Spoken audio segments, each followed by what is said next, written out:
Welcome, Cider Explorers. My name is Edward Gibbons Brown, and I live inside of your cider can. So I'm going to do this a little bit differently this month, and the reason is that it feels weird to me to do this the usual way with the music and the dumb jokes and the fast cuts and all that stuff without acknowledging Ukraine. You could certainly make the point that there's always something terrible going on in the world somewhere, right? And you know, why does this one feel different? Should this one feel different than other comparable crises that have happened in our recent memory? That's a valid conversation. It's a different conversation. The reality is that this is what kind of, as a human being, that I've been wrestling with in the last few days. And as a human being, it just doesn't feel like the jokes and the dumb stuff is what I should be doing right now. Now, you're not here for political commentary, which is good because I am not qualified to offer it. You are here for a recipe for a cider cocktail, so we're going to do that. What I do think is relevant, though, is to actually look at how the simple act of making this cocktail does not happen in isolation. But it's actually part of this incredibly interconnected global world that we live in. The way that I want to do that is by looking at the carbon footprint of this cocktail. Now, to be clear, I have absolutely no idea to what extent Russian energy resources are going to go into this drink that we're going to make today.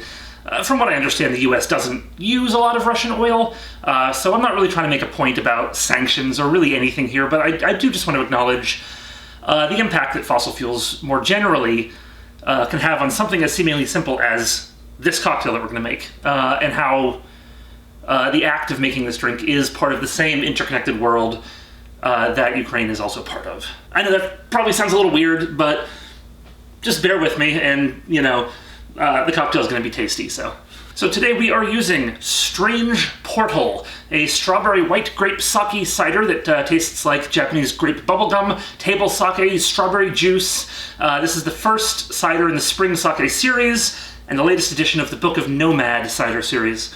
This is made with New York apples, strawberries, Niagara grapes, Dragonwell green tea, hibiscus, lemon, elderflower, and sake yeast.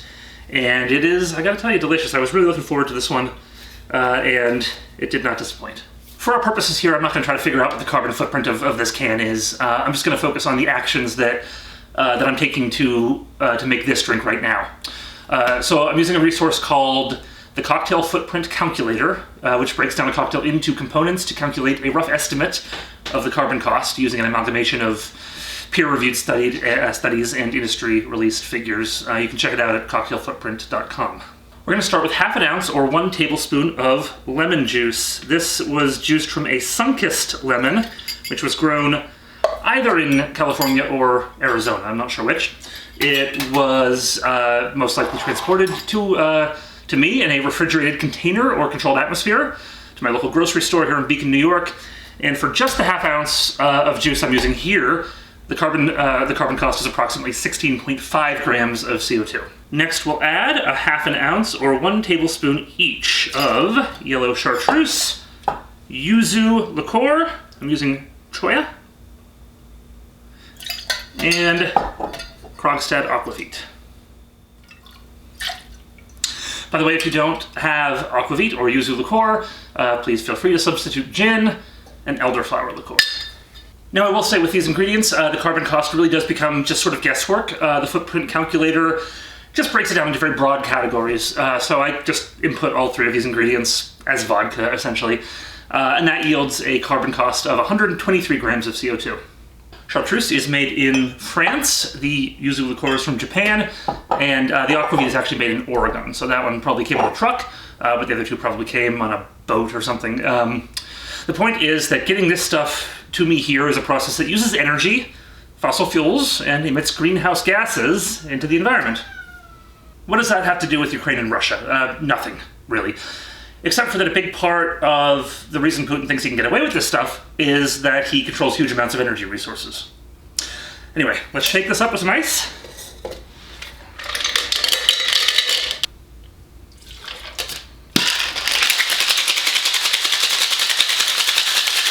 And strain into this lovely little sake cup and carafe set, which came to me by way of a warehouse on a truck, and before that from somewhere else, courtesy of a company that famously exploits their workforce. Okay, and we'll top that off with Strange Portal.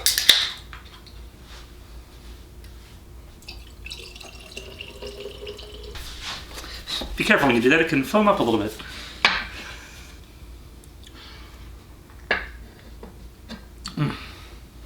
Oh, I mean, that's delicious. But I guess the broader point I'm making here is at what cost, right? The rough estimate total carbon footprint for just the ingredients in this cocktail is 139.5 grams of CO2.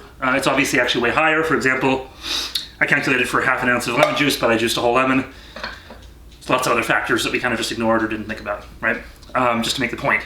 Apparently, I learned this today, even just performing a Google search can emit between 7 to 10 grams of carbon into the atmosphere, assuming 15 minutes of internet time. I performed some Google searches in preparing this video, so you gotta add that in the equation too. But we'll just take 139.5 grams, that's our number, just for our purposes, okay? It doesn't sound like much, but 139.5 grams isn't nothing. It's actually almost exactly the current EU standards for tailpipe emissions per kilometer driven, which is 140 grams. Most cars don't reach that standard. The Volkswagen Golf TDI, which is an electric vehicle with one of the lowest carbon emissions, produces 140 grams per kilometer driven, almost exactly the same as our number for this cocktail. Obviously, like we said, the estimate for this cocktail is probably much lower than reality, so what that means, again, very roughly speaking, is that this cocktail emitted about as much as some cars do in a kilometer, or a little under 2/3 of a mile. And that's just for this drink. And that's just a low estimate. And it's delicious, don't get me wrong. And again, this is not, like, directly related to Ukraine. I have no idea if Russian oil was used to get this stuff to me. I'm also not saying that it's up to you and me to save the world by not drinking any more cocktails. That's obviously ridiculous. What I am trying to point out is that control of these energy resources is a geopolitical factor. And a lot of the time, these interest-based alignments geopolitically are presented in ideological terms. So I think we have to ask ourselves, this whole thing blows over tomorrow. Are we still gonna go back to using Russian oil? Are we okay if gasoline costs a little bit more for a while? And ultimately the biggest question, what are the costs in human lives of continuing to cling to these fossil fuel energy sources? The invasion of Ukraine is not motivated by control of oil, but control of oil is absolutely a factor in how the West thinks about their response. Meanwhile, in Ukraine, people are just trying to defend their country. I call this cocktail sunflowers, not bombs. Views expressed here are my own. Cheers, Cider Explorers.